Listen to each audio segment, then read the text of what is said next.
Welcome everyone. Today, this tiny pair of scissors will meet this giant Hugo Boss jacket for a fight to the death. Let's see who wins. Bear with me.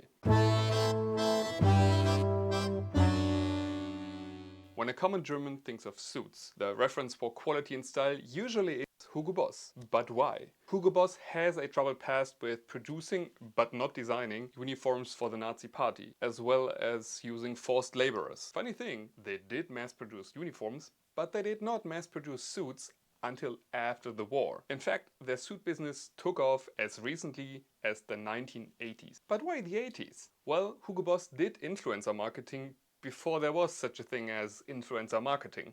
They equipped LA Law,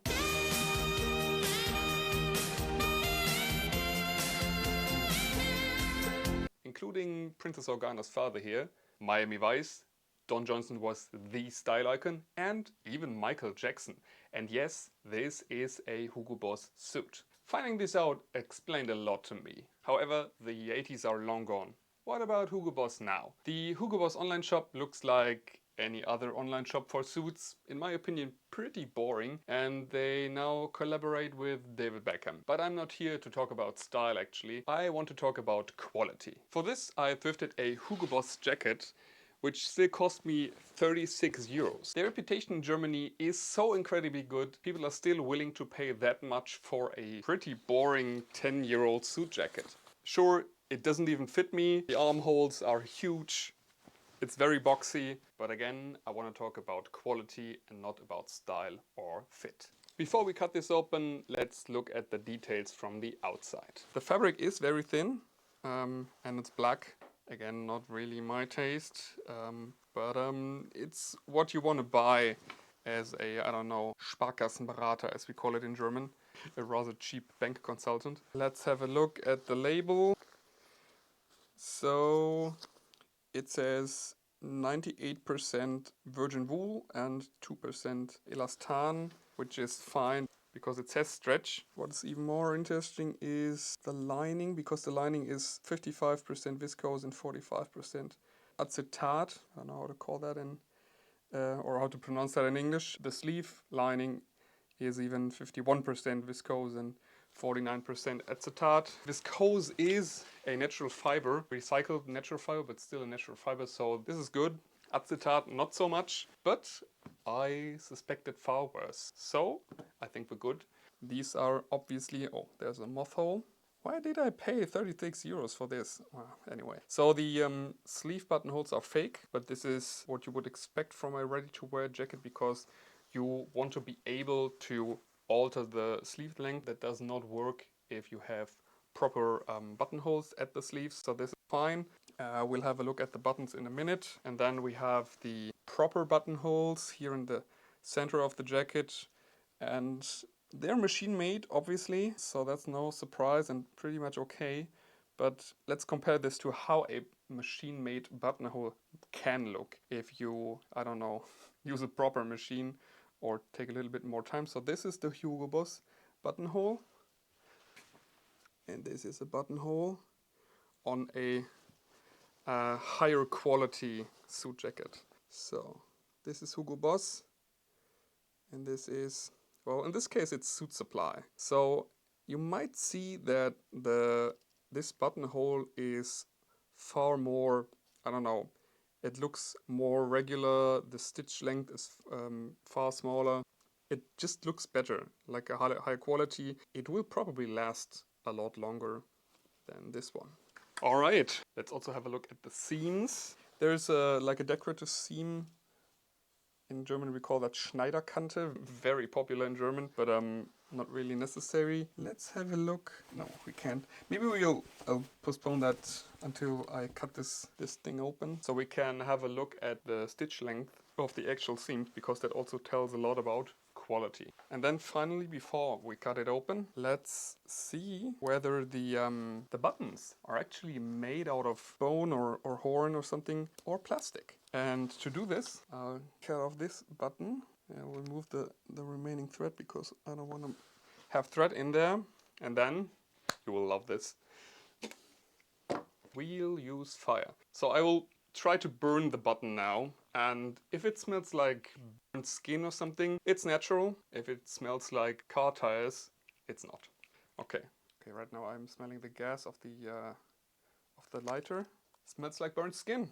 So, no plastic buttons. That's a good sign. I didn't expect that actually. Alright, yet another thing before we start cutting. As of now, I don't have any channel memberships. I almost never do sponsored videos.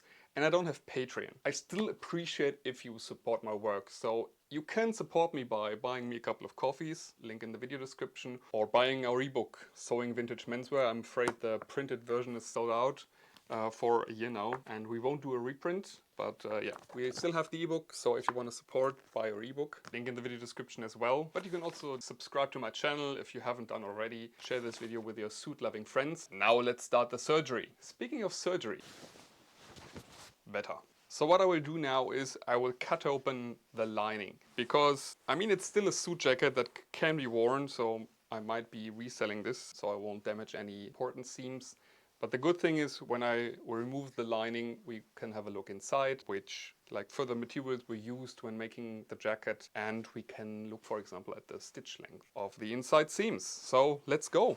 So as you can see, the length of the stitches here on the lining are pretty far away, but that's alright, because that's what you want as you expect a ready-to-wear jacket to be altered anyway. So it's far easier to open the seam. You might be wondering why I'm not using a seam ripper, and you're absolutely right.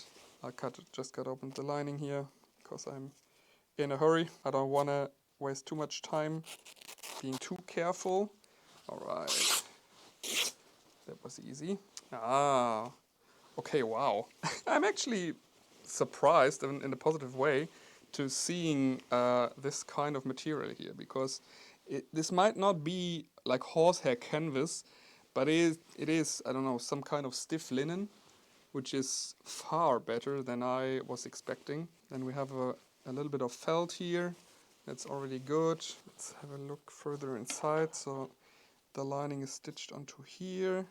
Let's cut that away. And here, so we're more free to have a look. Alright, alright. So this is the front. Wow, I'm surprised, because this actually, where you see those orange lines, this might actually be horsehair canvas. I mean, it's probably still fused, but it's several layers of horsehair canvas. Okay, it's also rather heavily structured. Okay, wow. You can see these very loose stitches here, but that's all right, because you want the canvas to be able to move a bit. In German it's called schwimmende Einlage. So that's far better than I expected. All right, so the gray stuff here is the sleeve lining, and just to be sure, we will do a little more like burn testing the fabrics. Let's see what the canvas is made of, because I'm really curious if this actually is horsehair. And as you might have figured, something like horsehair smells pretty intense, so it burns. This is already a very good sign, because artificial fibers do not burn, they melt.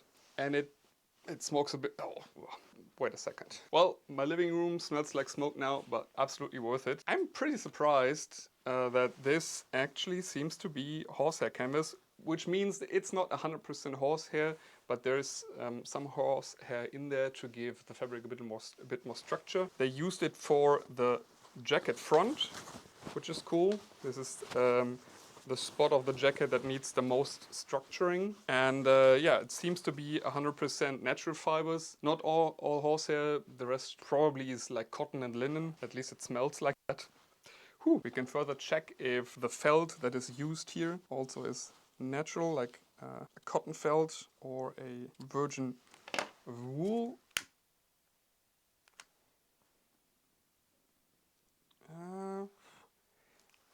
It burns and it melts. So this probably is a mix of artificial fibers and cotton, or might... Do you see how this melted? So yeah, this is This doesn't seem to be natural fibers, or a mix, maybe, I don't know.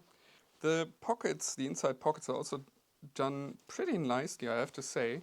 Yeah, I mean, I removed the button here, so that's also no surprise. I think that's enough for now. I don't want to set my whole apartment on fire. First, I'd say scissors 1, jacket 0. On the other hand, I'm pretty surprised in a positive way by the quality of this Hugo Boss jacket. I really hope that they still produce with this kind of quality. I mean, it's not comparable to any made-to-measure or bespoke kind of suit or suit jacket, but for ready to wear, it's not even that bad. I suspected far worse, and we didn't even find like a sewn-in call for help by some poor factory worker. That's a plus as well. If you want to know more about a decent suit, whether it's vintage or modern style, check my shop list in the video description. If you want me to cut open more stuff, let me know in the comment section. Don't forget to subscribe. Have a look at my other videos, like sewing a complete Peaky Blinders style suit or a lookbook for 1920s menswear.